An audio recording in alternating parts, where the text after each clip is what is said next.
until then. Like I said, I'm happy to be here tonight. So my name is Jack, and I'll be honest, it has been a hot minute since I last performed. So I would like to start by dispelling any rumours as to why I vanished. Like my dad. Sorry, hang on. Sorry, my dad's hairline. No, sorry, my hairline. You happy? So most people think it's because I got myself a girlfriend and thought, mission accomplished. But only got back into it after she broke free, dumped me. But the truth is, I had some bad luck. The comedy or the girlfriend? Yes. And it involved 3 cock-ups. Cock-up 1, vegan jokes. I was making some jokes about vegans at a gig, and there was a vegan at the back of the audience who got offended and chucked a bottle at me. Now that shocked me for 2 reasons. A, how a vegan had the energy to throw a bottle that far. And B, how she didn't mention that she was a vegan in the full 15 seconds the gig had been going. Cock-up number 2, royal jokes. More specifically, about Queen Elizabeth. On the day she died. Yeah, nice one, Jack. Fucking idiot. As you can imagine, there was a royalist in the audience, got offended, and chucked a bottle at me. A big mistake, one I'm never going to make again. Until Prince Andrew dies. And cock-up number 3, lazy eye jokes. Yeah.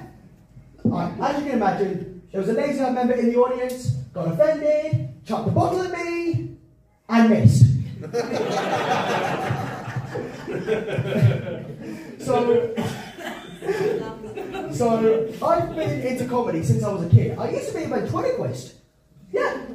And my mum thought she had the only sat-nav in the world with Tourette's. You're too close to the car in front. Don't try and get your neck up while driving. Come on, love, you can get it off through there. And my favourite one, fucking slow down! I'm going. So, I tell you, that is the last time I kiss a girl from Corby.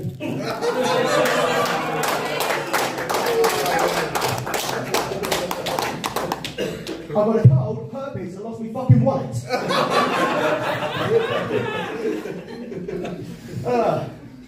Anyway, it didn't stop there. My ex was my next victim. And this time, it wasn't her sat-nav by me talk, it was her weighing scales. Oh yeah, she stepped on them, one at a time, please. I'm sorry, going to hell.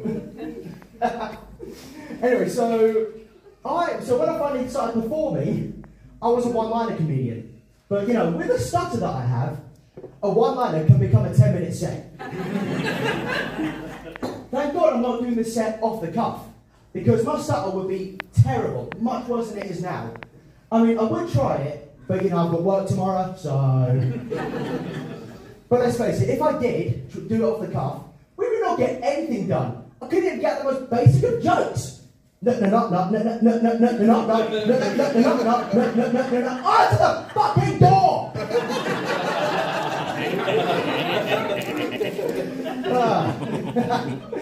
So, I have had 2 near-death experiences in my life. I've been hit by a car, and I once forgot my girlfriend's birthday. But let's face it, both scenarios are fairly similar. By the time you spot the danger, your legs are already broken.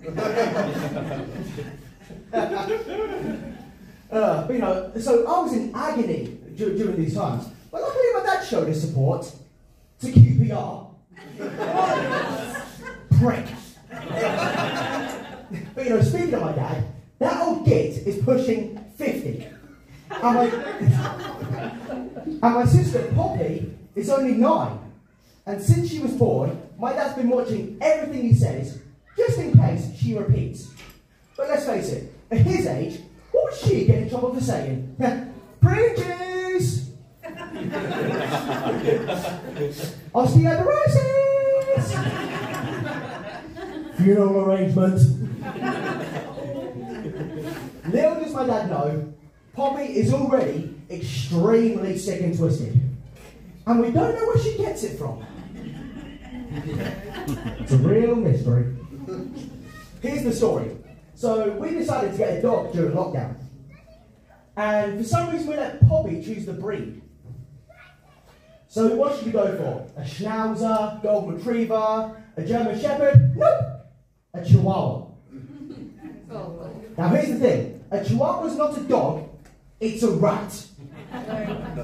Anything that bounces when it barks is not a dog. Anything I can drop him over my garden fence is not a dog.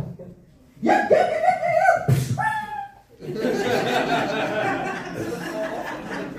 Hi, Ron. And anything that a woman can fit inside her handbag. By the way, why do you women have those things? I mean, as blokes, we can fit everything we need in a small bit of folded leather. But you've got Pandora's box, you carry Pandora's box around. I mean, I've seen things go in there, they never come back out. And how much shit can you fit in there? Who get fucking Mary Poppins? I would explore the vast reaches of space, go into a black hole before putting my hand in a woman's handbag. When I was a kid, my mum would always say, "Come on, Jack, we're going up. You get my keys, let me handbag." No, fuck off, get yourself. I'm not going anywhere near that thing. So just imagine this: a woman's walking along with a dog in her handbag. What happens if the thing falls in? She'll be like, "Where the fuck's that gone?" No, that's my car keys. No, that's my perfume. No, that's my. I'll save that for later. No, that's my ex's corpse. Let's face it, that could probably fit in there. Come on, where's the fucking Jesus? A Bible. You thought a chihuahua was going to bite. Of course chihuahuas don't bite. Ow, fuck! Hit me! Rishi, get on it. Oh yeah.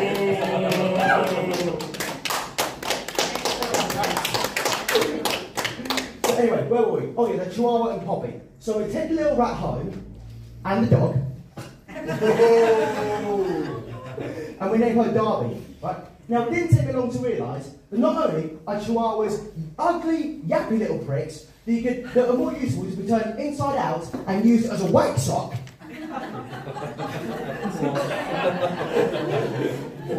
but they're also thick as pig shit. How do I know? Well, when potty training her, so when potty training other dogs in the family, if there was a crab on the carpet, we'd stick its nose in it, right? 3 times later, the dog thinks, "Oh, I'm not supposed to crap here." Every dog, same thing. Now a little brain-dead Chihuahua comes along, she shits on the carpet, I stick her nose in it, 3 times later she thinks, "I'm not supposed to crap ever."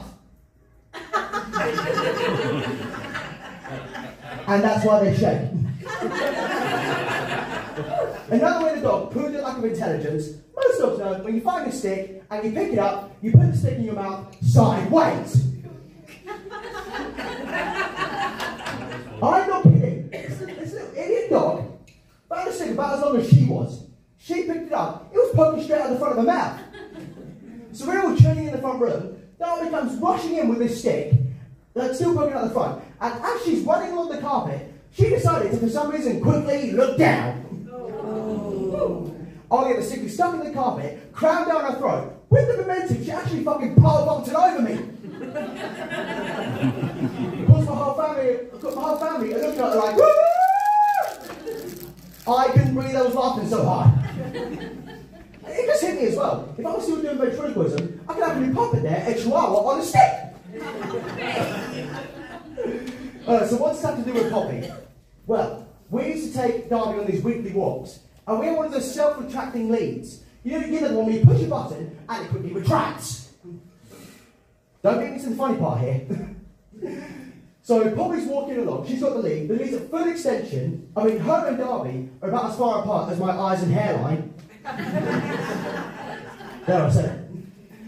And she's constantly pressing the button.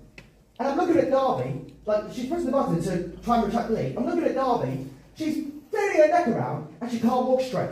She looks like a pissed up bobblehead doing a field sobriety test. No, officer, I'm okay. So I finally said to her, I said, Poppy, what are you doing? She's like, I'm trying to make it come back automatically. I said, Poppy, it doesn't work, I've already tried it. Maybe it's me she gets it from. So she realises that it's not going to work, and she stops. I see the gears in her head turning, and I think, what's this twisted little child going to do? And then without warning, she pushed the button and quickly, and on purpose, dropped the lead. See the brilliance here? The lead then began to chase the chihuahua. It is literally scraping along the ground. That was a shit impression.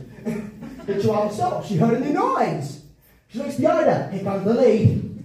Now, I will say at this point, despite her low IQ, this chihuahua is smart enough to know that now will be a good time to panic.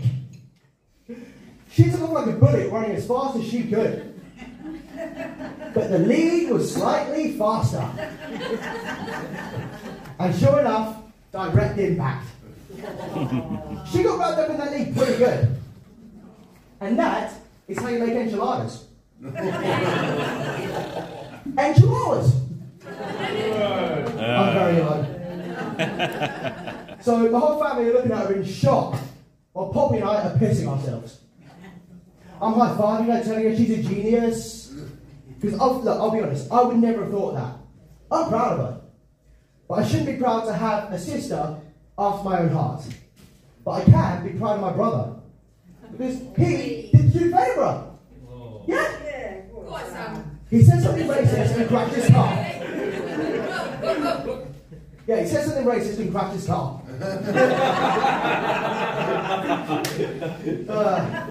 Well, ladies and gentlemen, I'll leave you with this. Because to be honest with you, well, it's not mine. I just want to say, like, again, it's been a blast to get to do this again. And you've been an amazing audience. My name is Jack Hazel. Thank you very much.